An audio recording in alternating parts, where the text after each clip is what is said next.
안녕하십니까, 배우현 팀장입니다. 오늘은 채권 추심을 의뢰하시려고 저한테 전화를 주셨을 때 또 많이 하는 질문 중에 하나가 팀장님, 추심을 어떤 식으로 하십니까? 라고 말씀을 많이들 물어보세요. 그러니까 당연히 궁금하죠. 신용정보회사에서 추심 진행할 때 어떻게 진행을 하냐. 근데 이런 질문들에 제가 답변을 해드리는 것이 채권자분들께서 왜 이런 질문을 하시는지 제가 알거든요. 그러니까 내가 이제 편취당한 돈을 나를 대신해서 받아줄 수 있는 신용정보회사든 뭐 변호사든 어떻게 일을 하는지, 또 불법적인 일을 또 하는지, 또 아니면 합법적으로 하는지, 또 이 방법에 대한 거를 당연히 궁금해할 수 있죠. 근데 이제 추심이라는 것이 우리가 말로 간단하게 설명할 수 있는 범위 그 이상입니다. 그러니까 처음에 추심 계약을 제가 이제 채권자를 뵙고 저한테 의뢰하신다라고 하면 채권자를 뵙고 이제 계약서를 이제 작성을 하죠. 이제 계약서를 작성을 하고, 이 계약서 작성한 이후에 이 채권이 저희 회사에 수임되었다는 이 수임사실 통보서를 채무자한테 우편으로 보내게 되어 있습니다. 그래서 이제 그때부터 이제 추심 행위가 시작이 됐다라고 하시면 되는데, 예를 들어서 오늘 우리가 계약서를 썼다라고 하면 계약서 작성일 이후에 평일 기준 한 일주일 정도, 그때 이제 채무자의 신용 상태, 재산 상태, 뭐 부동산 보유 여부, 기타 등등 이런 채무자의 변제 여력들에 대한 조사 결과가 제 손에 확보됩니다. 그래서 이 채무자가 어떤 사항인지 우리가 알아야지만 채무자를 집행을 할 것인지, 아니면 전화상으로 간단하게 전화해서 받아낼 수 있는 채권인지, 아니면 뭐 행방불명된 상태면 뭐 우리가 또 지속적으로 추적을 해야 되는 건지, 아니면 신용불량자고 부채가 너무 과다해서 또 우리가 지금 현재 추심을 하는 거가 실익이 없기 때문에 채권을 장기적으로 좀 관리해야 되는지, 뭐 이런 여러 가지 컨셉들을 추심 계약하고 일주일 정도 이후면 담당자인 저와 채권자께서 소통할 수 있습니다. 그래서 이제 그 내용들 가지고 우리가 채권 추심을 어떻게 할지 진행을 결정을 해서 진행하게 되고요.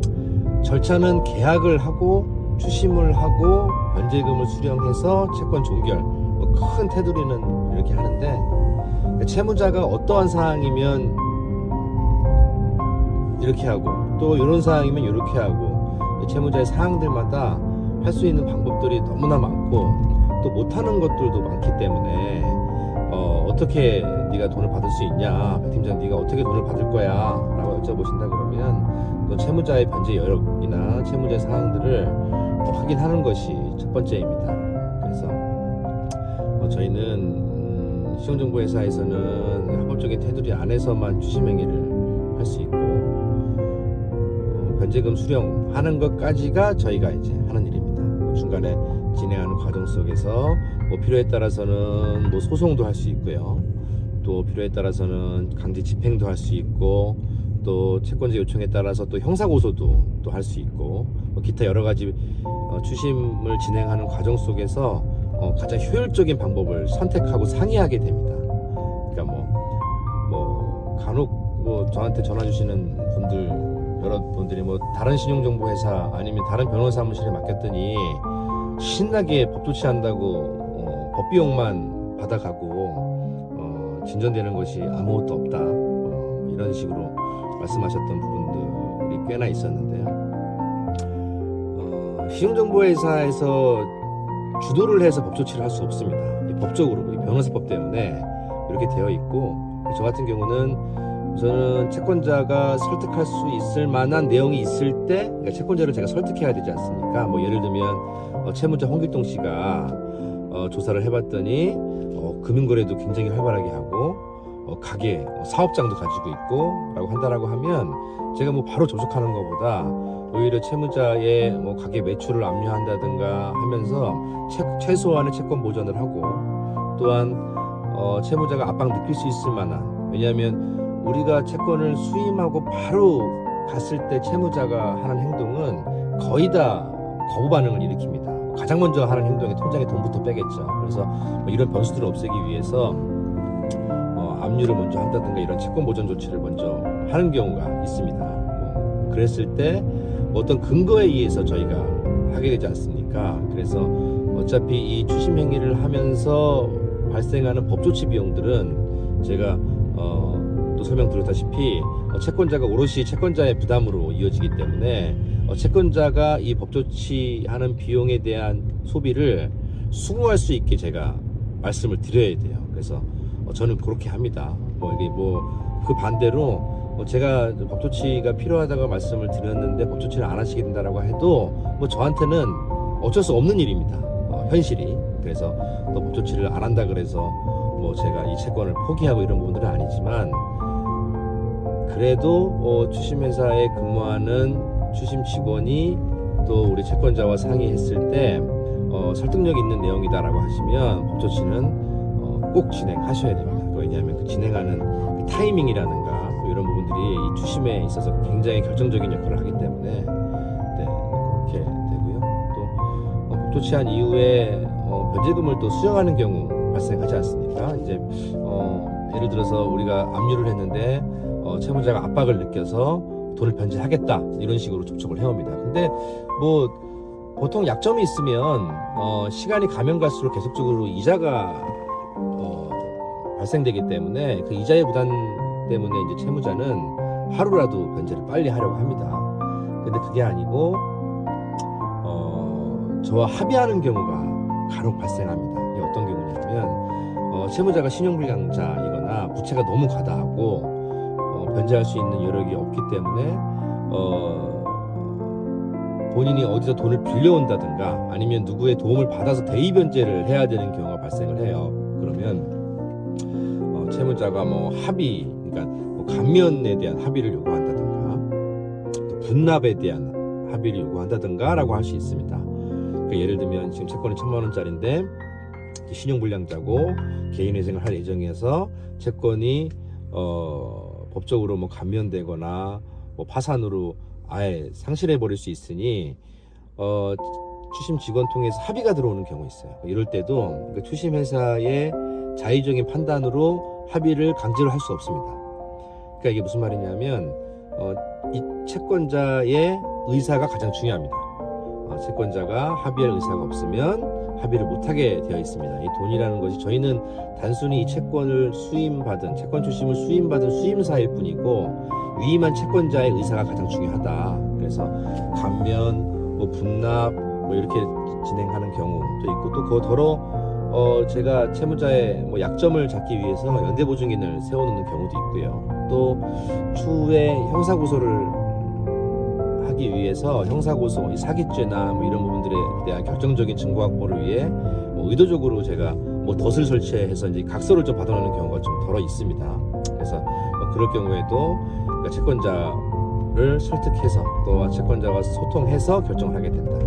그러니까 우격다짐으로 법조치를 막 이렇게 진행하면서 추심을 하는 것이 때로는 좋은 방법일 수는 있습니다. 근데 이제 제가 가장 중요하게 생각하는 것이 채권자와의 신뢰 관계거든요. 신뢰. 그러니까 채권자가 저를 믿지 못하면 어떤 것도 못합니다. 법조치도 못하고 감면도 아니 분납도 아니면 이자를 더 받는 것도 이런 모든 추심에 진행되는 과정, 일련의 과정들을 이 추심에 대한 모든 권리에 대한 행사를 제가 할 수가 없습니다. 채권의 소유는 채권자였기 때문에 제 입장에서 봤을 때는 채권자와의 신뢰가 가장 중요하고, 그래서 계약 당시에 저번에도 말씀드렸다시피 이 담당자와 신뢰를 할 수 있겠다는 전제를 가지고 하셔야 됩니다. 네, 그래서 제가 추심 행위를 하다가 또 열심히 또 하다가 간혹 채권자가 제가 드리는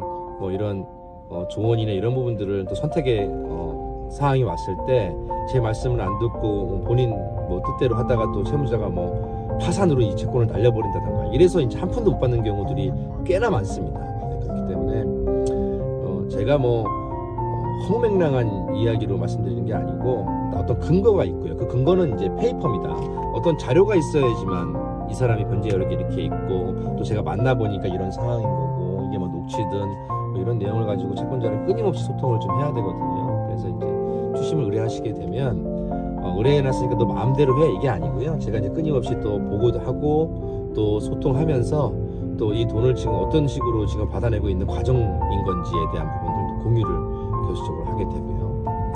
그래서 이제 뭐 합의가 됐습니다. 그러면 이제 마지막으로 변제금을 수령해야 되지 않습니까? 이제 변제금 수령은 제 담당자 개인이 계좌로 수령할 수 없습니다. 방법은 두 가지가 있거든요. 그러니까 채권자의 계좌로 수령한다던가 아니면 저희 회사 계좌로 수령한다던가 라고 하면 됩니다. 그러니까 만약에 채권자 계좌로 수령한다 그러면 수령한 이후에 변제금을 수령한 이후에 수수료 정산을 저희 회사로 해주시면 되고 또 회사에서 변제금 수령하겠다라고 하면 원금에서 수수료 제하고 명업일 기준으로 5일 이내에 채권자 계좌로 돌려드리게 됩니다.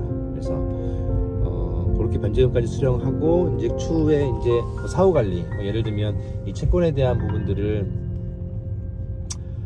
완벽하게 이제 종결을 했으면 돈만 받는다고 종결되는 게 아니고요. 뭐 압류해놨으면 압류 해제도 해드려야 되고 뭐 이런 기타 남은 사후 관리들을 깔끔하게 해서 이제 종결 처리하는 것까지 저희 추심회사에서 하는 일이고 보통 이제 3천만 원에서 5천만 원 정도 요 정도의 채권들이 회수가 제일 잘 되고 빠르게 됩니다. 근데 이제 금액이 너무 작거나 뭐 아니면 금액이 너무 고액이거나 하는 경우에는 채무자가 어떠한 변제 여력이 있는지가 가장 중요한 거고요. 그래서 법적인 테두리 안에서 채무자의 약점을 파악하는 것이 가장 중요하거든요. 우리가 싸움을 할 때도 상대의 약점이 무엇인지에 대한 파악이 중요하다시피 추심도 똑같습니다.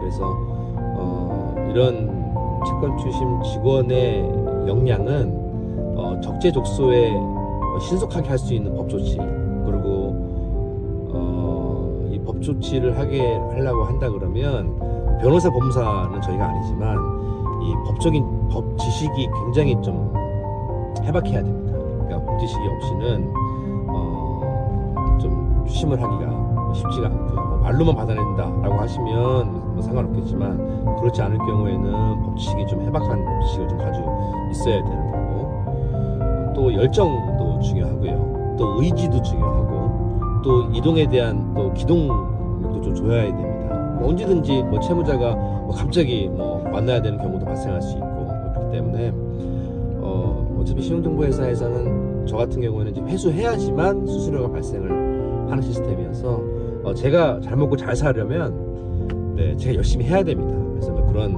수익 구조를 가지고 있기 때문에 채권자께서도 백 팀장한테 혹여 사건을 의뢰하신다라고 하시면 좀 신뢰를 가지고 그래서 사전에 계약하기 전에 저랑 많은 대화들을 좀 나눠서 계약 진행을 하셔야 됩니다. 그래서 다시 한번 결론을 좀 말씀드리면 추심회사에서 내 돈을 어떻게 받을 수 있냐라고 판단하시려고 한다 그러면 채무자의 변제 여력이 있느냐 없느냐가 가장 중요하다. 채무자가 삼성전자 이지영 회장이 아니지 않습니까? 채무자는 보통 저희 쪽에 넘어오는 채권들은 거의 다 연락이 안 되고 차입 기간 미루고요. 연락 두절돼 있고 망했고 뭐 재산 다 와이프 남편 앞으로 다 돌려놨고 이런 채권이기 때문에 그러니까 저희라고 해서 뭐 어떤 요술을 부리거나 뭐 마법을 부려가지고 이 돈을 만들어서 뭐 찍어오는 게 아니고요. 다 똑같습니다. 하지만 이제 이 채권 추심 회사에서 오랫동안 근무하면서 경험을 가지고 채무자를 압박하고 또 심리전을 걸고 또 적재적소에 신속한 법 조치를 하고 또 안전하게 또 변제금 수령하는 거가 저희가 하는 일이니까요. 그러니까 신용정보 회사를 선택하거나 변호사를 선택하실 때 채무자의 변제 여력을 확인하는 이 정보력 이런 부분들 또 이 사람이 얼마나 이 잡에 대해서 이 신용정보회사에 근무하는 채권 추심의 일에 대해서 얼마나 큰 자부심과 프라이드를 가지고 있는지에 대한 체크를 좀 해보시는 편도 신용정보회사 또한 변호사를 선택하실 때 또 기준이 되리라 생각합니다. 그래서 오늘도 여기 용인 제가 이제 가는 길에 가볍게 제가 또 영상을 찍어봤고요.